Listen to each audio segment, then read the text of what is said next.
The desert stretched wide under the burning sun, a place where silence ruled and the heat pressed down on everything. It was here in the endless sand of Nevada that a group of scientists had come searching for answers. They had not expected to find anything more than rocks and dust, but satellite images had shown something unusual. Buried under the desert floor was a shape too smooth, too metallic, and too large to be natural. No one knew what it was, and that mystery had brought them here. Dr. Samuel Carter was the leader of the team.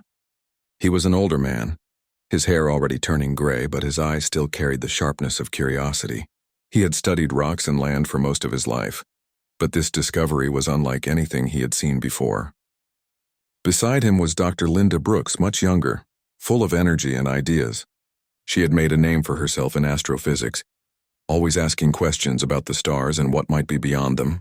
Together with a group of researchers, engineers, and assistants, they set up camp in the desert.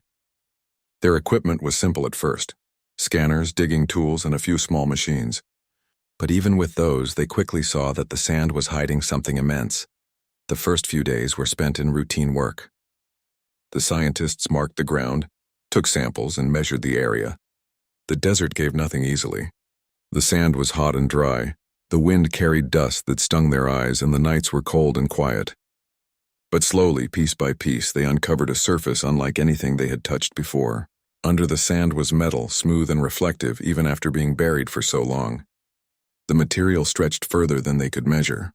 At first, some of the team thought it might be an old military project, something abandoned and forgotten.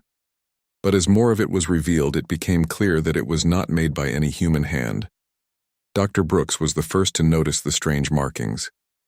At certain angles, under the glare of the sun, faint symbols glowed on the metal surface. They were not scratches, not carvings, but something etched deep within the material itself.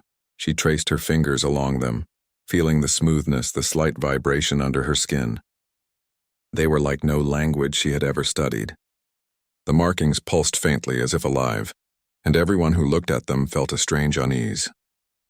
It was as if the desert itself was keeping a secret. The team grew both excited and nervous. They worked longer hours, pushing through the heat of the day and the cold of the night. Every inch they uncovered revealed more of the structure. The size was overwhelming. It was not a building, not a bunker, but something shaped with purpose, sleek and curved. Dr. Carter gathered the group one evening and told them what many had already guessed. They were standing on top of a spaceship. The word hung heavy in the air. Some laughed nervously, others whispered in disbelief. A spaceship buried in the Nevada desert was the kind of story told in science fiction books, not in scientific reports. But the evidence was there before their eyes. The material was not steel or iron, not any alloy known to Earth. The markings were beyond human understanding.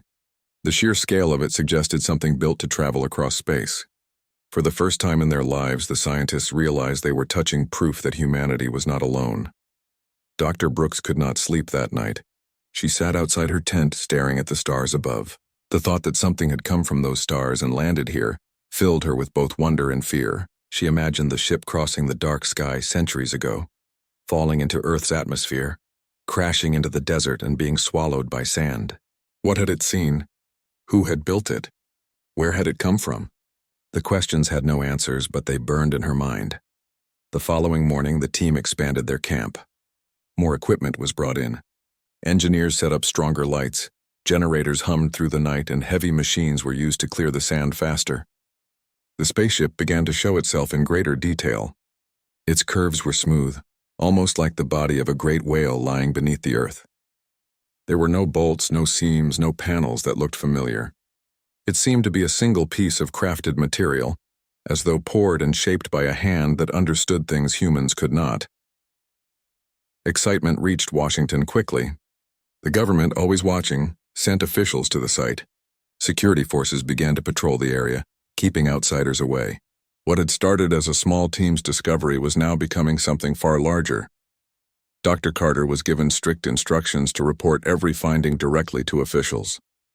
He accepted this quietly, but deep down he knew the world outside was not ready for what they were uncovering.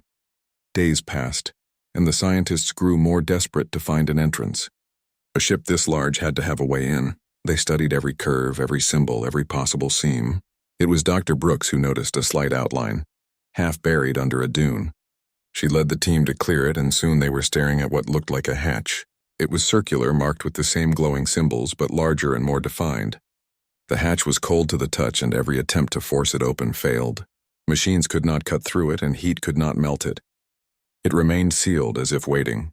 The desert grew tense with expectation. Every night, the scientists gathered near the hatch, wondering what might lie beyond it. Some whispered that they should stop, that they were playing with something not meant to be disturbed. Others were eager, dreaming of discoveries that would change the future of humanity. Dr. Carter tried to keep order, reminding everyone to stay patient, but even he felt the weight of what they had found pressing on his shoulders. One night, as the wind howled and the stars shone bright above, something happened. The hatch, silent for so long, gave a soft hiss. The ground seemed to tremble beneath their feet, and a faint glow spread across the surface of the ship. The circular outline lit up, and with a slow grinding sound, the hatch began to open. The scientists froze in shock, watching as centuries of silence broke before their eyes. A rush of stale air escaped, carrying with it the scent of something old, something untouched. The sound of a deep hum echoed from within, like a machine awakening after endless sleep. No one spoke. They stood together at the edge of the opening, staring into the dark void beyond. Their hearts pounded with fear and wonder. They had uncovered a ship from the stars, and now its door had opened on its own. The desert night, once quiet and empty, was now filled with the unknown. In that moment, every scientist present knew that their lives and the world itself would never be the same again. The desert camp grew larger with every passing day. What had started as a small research site had turned into a guarded base filled with lights, machines, and people working day and night. Soldiers stood watch along the edges. Engineers worked with heavy equipment, and scientists filled notebooks with every detail they could record. The spaceship, half buried under the sand, was no longer just a mystery for a few researchers.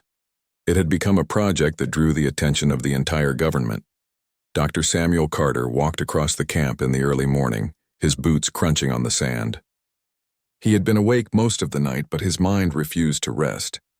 He had seen many things in his career, but nothing like this. Every time he looked at the glowing symbols on the ship, he felt as though they were looking back at him.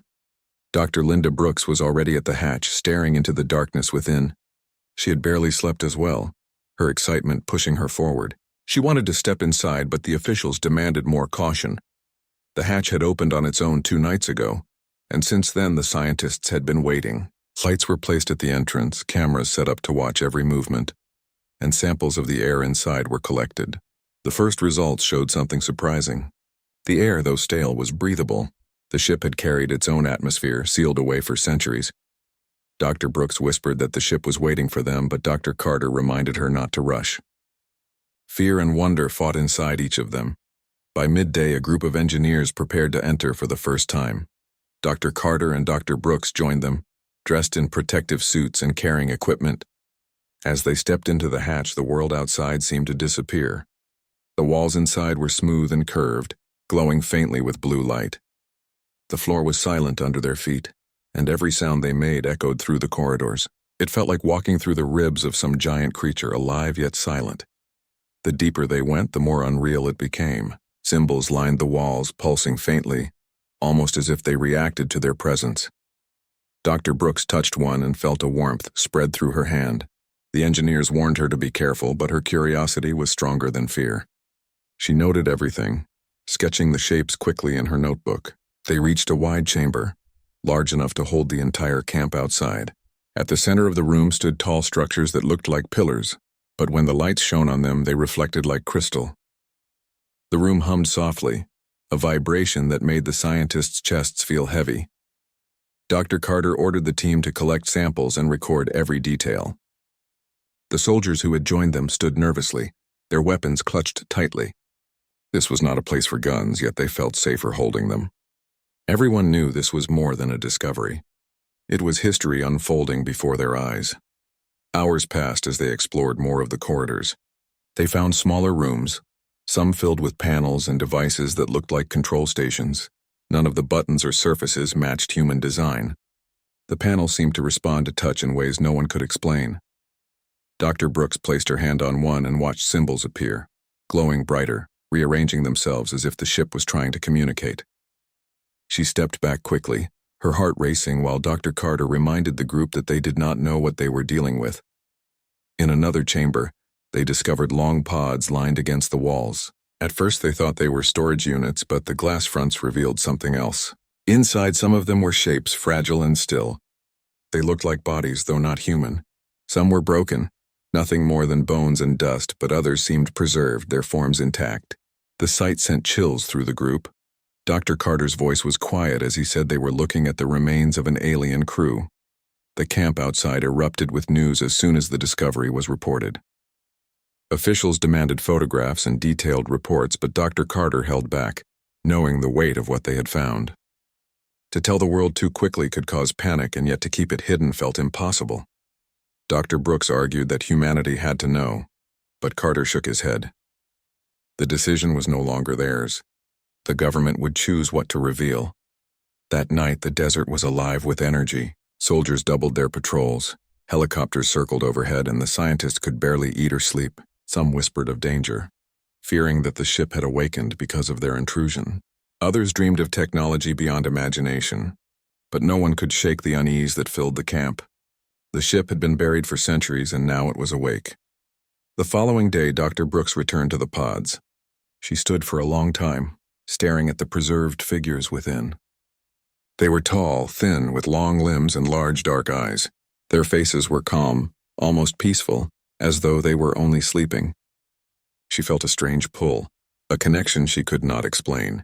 She wrote in her notes that they were not invaders, not monsters, but travelers who had met their end far from home. She wanted to learn their story. Meanwhile, Dr. Carter studied the central chamber with the crystal-like structures. He noticed the faint pulse of light coming from one of the pillars, a rhythm that reminded him of a heartbeat. The engineers confirmed it was producing energy, though they had no idea how.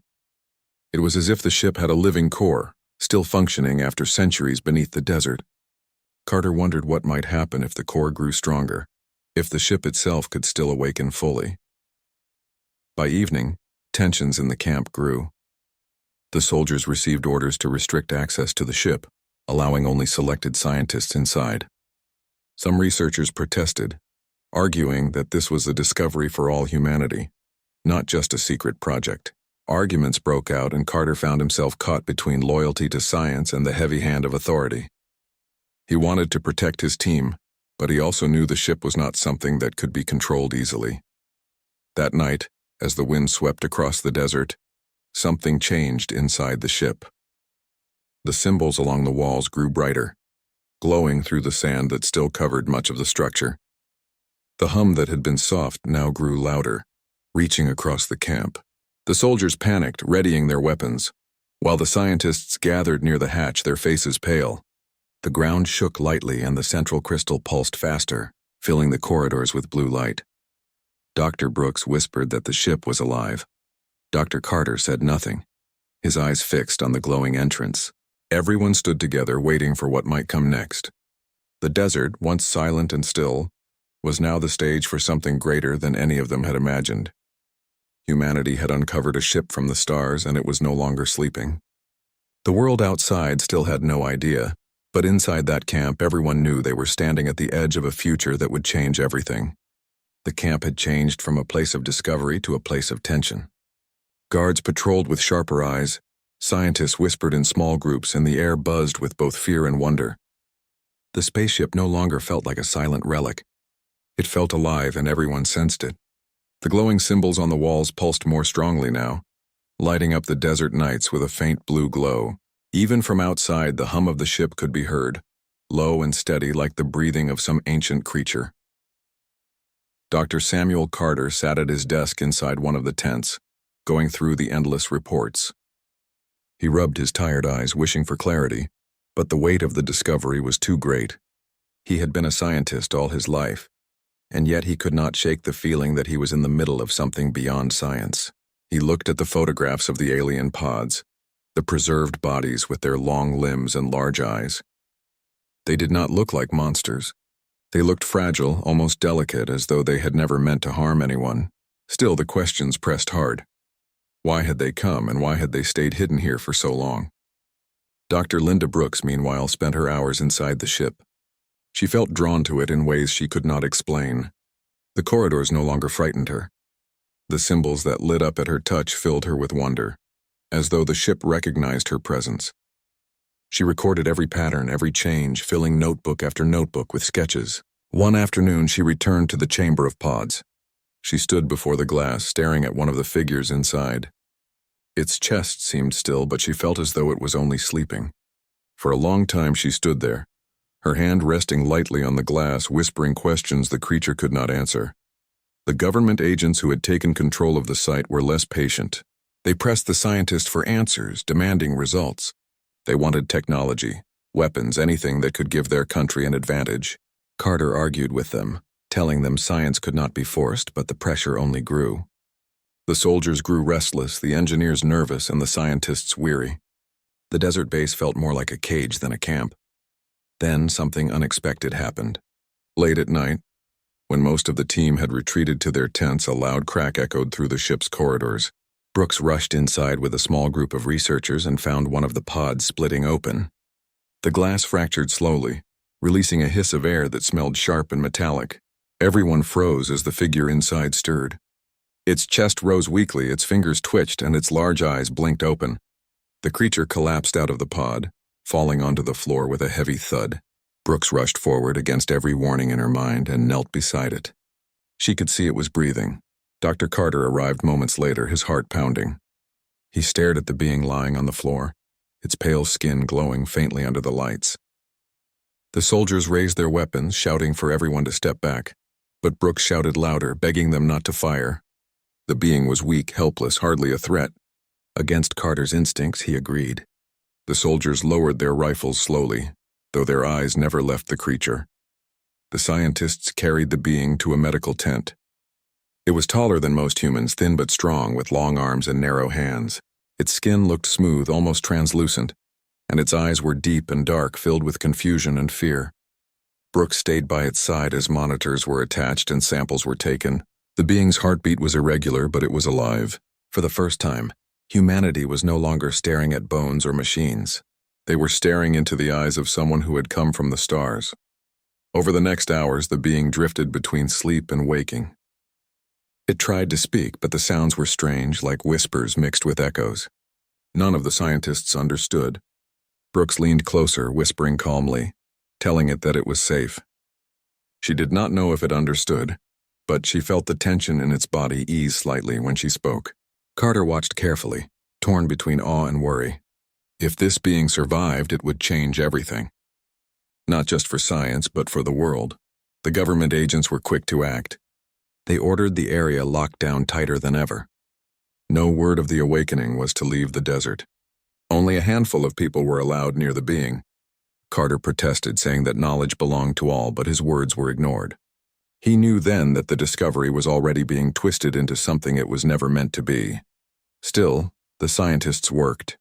They returned to the ship with renewed energy, searching for more pods, more signs of life. Some of the chambers held only dust and bones, but others still glowed faintly, their glass unbroken. Brooks believed more survivors could remain, but Carter warned her that awakening one was already dangerous enough. They did not know what would happen if more began to stir.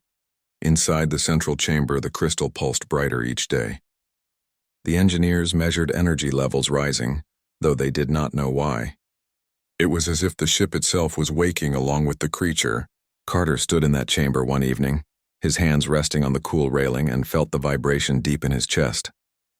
It was no longer just a hum. It was a rhythm, strong and steady, as though the ship was alive. Meanwhile, Brooks stayed close to the alien. She named it Elyar, though she had no reason for choosing the word. It was easier to think of it with a name. Elyar grew stronger each day, sitting up, drinking water, and watching with large, careful eyes. The scientist tried to communicate, showing symbols, pointing to objects, speaking slowly, but progress was slow. Yet Brooks believed Elyar understood more than it showed. Sometimes, when she spoke softly about the stars, Elyar's eyes seemed to brighten as though remembering something far away. The soldiers never relaxed. They stood guard near the medical tent at all times, their weapons ready. Some whispered their fears, calling the being a danger, a spy, a monster in disguise. Others stared with silent curiosity, unable to look away. The camp was divided between fear and wonder, just as the world outside would be if they knew. One night, as Brooks sat with Elyar, the being reached out a hand, placing its long fingers gently on hers. For the first time, its voice came clearly, though the words were strange and broken. Brooks leaned closer, tears filling her eyes as she realized Elyar was trying to speak to her.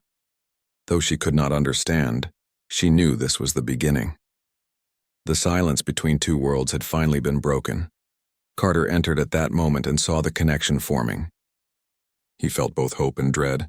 Hope that they could learn, that they could bridge the gap between species. Dread that humanity might not be ready for what came next. The ship in the desert had been silent for centuries, but now it was awake. Its survivor was alive, and the world would soon face truths it had never imagined. In the stillness of that desert night, Carter whispered to himself that nothing would ever be the same again. The desert was no longer silent. At night, the humming of the ship carried across the camp, a sound that none of them could escape. It was steady, powerful, and alive. The glowing lines on the walls grew brighter, and the crystal at the heart of the ship pulsed with a light that no one could explain. Everyone felt it. The soldiers on patrol, the engineers working on their machines, the scientists writing notes by dim lamps. The ship had been quiet for centuries, but now it was awake, and the world inside the camp was changing with it. Dr. Samuel Carter stood outside the medical tent, staring at the sky. He thought about the world beyond the desert, the millions of people who had no idea what was happening here. He imagined how they would react if they saw Elyar, the alien survivor. Some would feel wonder, others would feel fear, and many would demand answers. But here, within the fences and the guards, the answers were hidden. Carter knew the discovery belonged to all of humanity, but the government agents would never allow it. They were already preparing to use the ship for their own purposes. Inside the tent, Dr. Linda Brooks sat beside Elyar. The being was stronger now, able to walk short distances, though still weak from its long sleep. Its eyes followed every movement, sharp and intelligent, and Brooks believed it understood more than it could say. They had begun to find ways to communicate, gestures, drawings, even simple sounds. Brooks showed it pictures of the stars, and Elyar would point to one of them again and again. She wondered if that was its home. Elyar sometimes touched the symbols drawn on paper, then closed its eyes as if remembering. Brooks felt certain it carried stories within it, stories older than anything humans had ever known. She wrote in her notes that Elyar was not just a survivor. It was a messenger, though the message was still hidden. The soldiers did not share her view. They kept their rifles close and their eyes on Elyar, waiting for a mistake. To them it was not a messenger but a threat, something dangerous that should never have been awakened. Arguments broke out often. Scientists wanted more time with Elyar, more freedom to explore the ship, but the officials tightened control every day. Dr. Carter tried to keep peace between them, but he felt the pressure building like a storm waiting to break. One evening, the camp shook with sudden power. Lights flickered, machines failed, and the ground trembled under their feet. The crystal in the ship blazed with light, sending beams racing through the corridors. The hum grew into a roar, and every person in the camp froze in fear. Carter and Brooks rushed to the central chamber, soldiers following close behind. They watched as the crystal pulsed faster and faster, filling the room with a blinding glow. The panels along the walls lit up, symbols racing across them like rivers of fire. Brooks felt her heart pounding as she touched one of the glowing panels. It responded instantly, forming patterns that she did not understand but Elyar seemed to recognize. The alien, weak as it was, had followed them into the chamber. Its eyes widened, and for the first time it reached out and touched the panel beside hers. The patterns changed, forming shapes that looked like maps, star systems glowing against the dark walls. Everyone stared as the ship itself revealed the paths of the stars.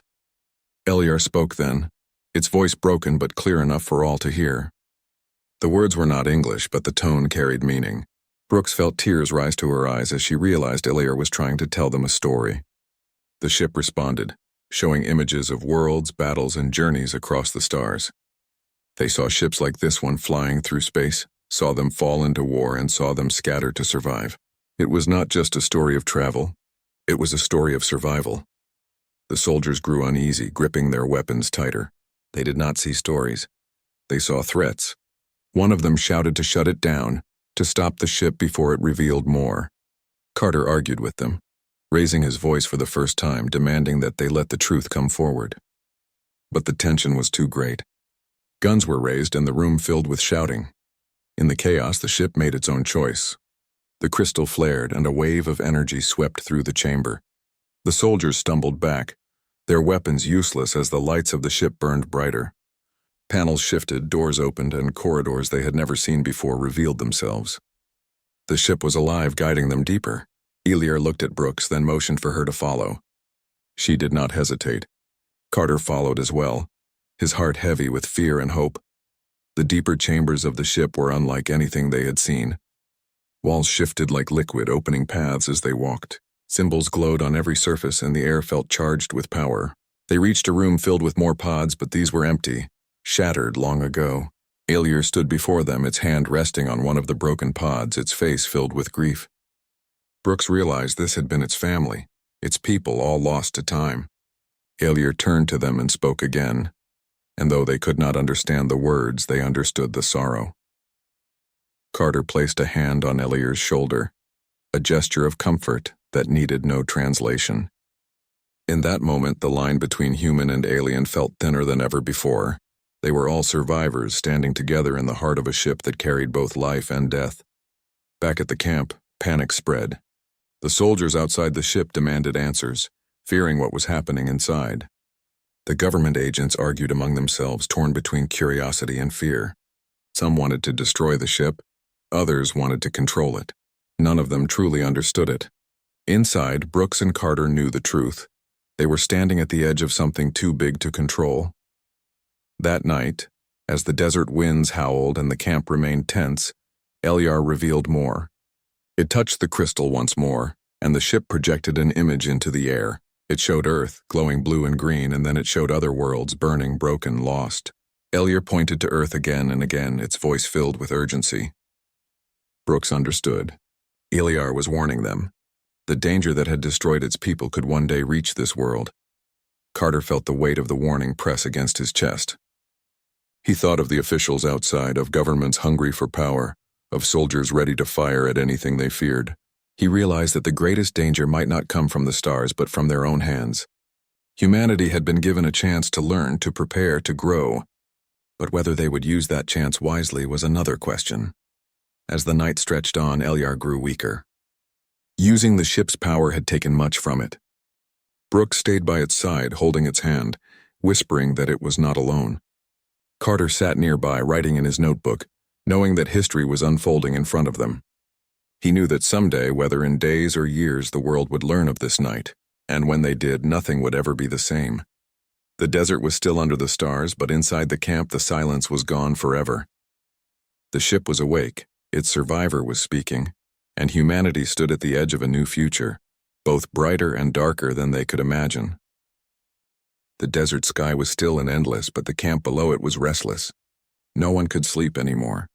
The humming of the ship grew stronger every night, vibrating through the sand and echoing inside their chests. Soldiers kept their rifles close, engineers checked their machines again and again, and the scientists whispered about what the future might bring. Everyone felt it. The ship was no longer just a discovery. It was becoming something greater, something that would not remain hidden for long. Dr. Samuel Carter sat alone outside his tent, staring at the faint glow rising from the buried ship. He thought about his long career, the years he had spent studying rocks and land, never imagining that one day he would stand on the edge of human history. He should have felt joy, but instead he felt the heavy weight of responsibility. The discovery was too big, too dangerous to be left in the hands of a few. The world deserved to know, but the officials guarding the camp would never allow it. Inside the medical tent, Dr. Linda Brooks sat beside Eliar. The alien survivor was weak again after showing them the visions of destroyed worlds. Its breathing was shallow, its eyes closed, but its hand still gripped hers with surprising strength. She whispered softly, telling Eliar that it was not alone, that humanity could still learn, that the warning it carried would not be ignored. She was not sure if Eliar understood her words, but she believed it felt her meaning. The soldiers argued more loudly each day. Some wanted the ship destroyed before it could cause more trouble. Others wanted it taken apart, its secrets turned into weapons. None of them trusted Eliar. To them it was a danger, a spy from another world. Brooks fought back with every word she could find, telling them Eliar was a survivor, not an enemy. Carter tried to calm both sides, but he saw the divide growing. Fear and greed were stronger than reason. Then, one afternoon, the ship acted on its own. Without warning, the crystal in the central chamber blazed with light. Alarms rang through the camp as the ground shook. The hatch opened wider, and beams of light shot into the sky, cutting through the desert air like a signal. The soldiers panicked, shouting that the ship was calling for others. The government agents demanded immediate action. Carter and Brooks rushed inside, following LAR, who moved with new strength as if the ship itself was giving it power. Inside the chamber, the panels lit up with new patterns. Star maps spread across the walls, showing paths of light racing toward Earth. Eliar pointed at them again and again, its voice filled with urgency. Brooks realized it was not calling others, it was warning them. Something was already coming. Something drawn by the signal of the ship, or perhaps something that had always been searching. She felt her blood run cold. Earth was not alone anymore. Not in theory, but in truth. The soldiers outside prepared for battle, even though there was nothing to fight yet. Helicopters circled the camp, and the desert filled with noise and fear. The scientists worked desperately to record everything, knowing that whatever came next could decide the fate of humanity. Carter stood beside Eliar, his hands shaking as he touched the glowing panels. For a moment he thought he understood. The ship was not a weapon. It was a warning beacon, a survivor's cry left behind for whoever found it. And now, after centuries of silence, it had been answered. Eliar collapsed soon after, its strength fading once more. Brooks caught it in her arms, tears running down her face. She begged Carter to help, but even he knew there was little they could do. Eliar had given everything it could to share its warning. Its body was fragile, but its message was strong. It looked at Brooks one last time, and though no words passed its lips, she understood. It had trusted her. Then its eyes closed, and its chest grew still. Silence fell over the chamber. The soldiers lowered their weapons, unsure what to do. The scientists stood frozen, their hearts heavy with the loss. Brooks sobbed quietly, holding Eliar's lifeless hand. Carter bowed his head, whispering that they would not forget. For a long moment, even the ship itself seemed to fall silent, its hum fading into a low, steady rhythm. The following days were filled with conflict. The officials wanted to seal the ship, to hide the truth, to bury Eliar's body where no one could find it. Brooks fought them, refusing to let the story end in silence. Carter supported her, though he knew the risks. The government had power, but so did truth. And the truth was too large to keep hidden forever. In secret, Brooks copied her notes, photographs, and recordings. She knew it was dangerous, but she believed Eliar's message belonged to all of humanity. Carter helped her, though his hands trembled as he did so. They both understood that if the world did not know, it would be unprepared for what might come. The desert had given them a secret, but secrets had a way of breaking free. The ship remained active, its glow lighting the desert nights. Some said it was dying, others said it was waiting. Carter believed it was listening, holding its warning steady until humanity was ready to face it. He spent hours inside the central chamber, sitting quietly, feeling the hum in his chest. He wrote in his notebook that the ship was not just a machine. It was a memory, a voice from the stars carrying the weight of a people who had been lost. Brooks never left Eliar's side. Even after its body had gone still, she kept watch, speaking softly as though it could still hear her. She promised to carry its story forward, to make sure the warning was heard. She promised that humanity would not forget. In her heart, she knew Eliar's journey had not been in vain. It had found someone who would listen. Weeks later, the camp began to change. Orders came from above to remove most of the scientists, to leave only the military and a small research team. Carter and Brooks were told they would be reassigned, their work classified. Carter accepted quietly, but Brooks refused. She shouted at the officials, demanding that the world had a right to know. She was taken from the camp by force, her notes hidden in her bag, her heart burning with determination. Carter remained behind, older and wearier than ever. He watched the soldiers guard the ship, watched the officials argue about what to do with it, and he wondered if humanity would ever learn. The desert was quiet again, but the hum of the ship never stopped. It was a reminder that silence did not mean safety. Somewhere beyond the stars, danger was waiting. In the years to come, stories spread quietly, whispers of a ship in the desert, of scientists who had seen things too great to explain, of a survivor from another world who had spoken a warning. Most people laughed at them, calling them myths, but a few believed. Among those few were the ones who read Brooks's hidden notes, passed from hand to hand, a secret truth that could not stay buried, and so the ship remained, half buried in the Nevada desert, its crystal pulsing like a heartbeat under the sand. It carried the memory of Elyar, the last of its people, and the warning it had given. Humanity went on with its life, unaware of how close it stood to a new future. But the ship waited, silent and alive, for the day when the stars would no longer be distant lights in the sky, but the path of something coming closer. Dr. Samuel Carter would grow old remembering the night the hatch first opened, remembering the hum that shook the desert, remembering the fragile hand of a being from the stars. Dr. Linda Brooks would continue her fight, carrying Elyar's message into the world even if few would believe her, and the ship would remain a shadow in the desert, a promise and a warning until the day the world was ready to listen. The desert held its secret still, but not forever. The silence of the stars had been broken, and nothing could ever be the same again.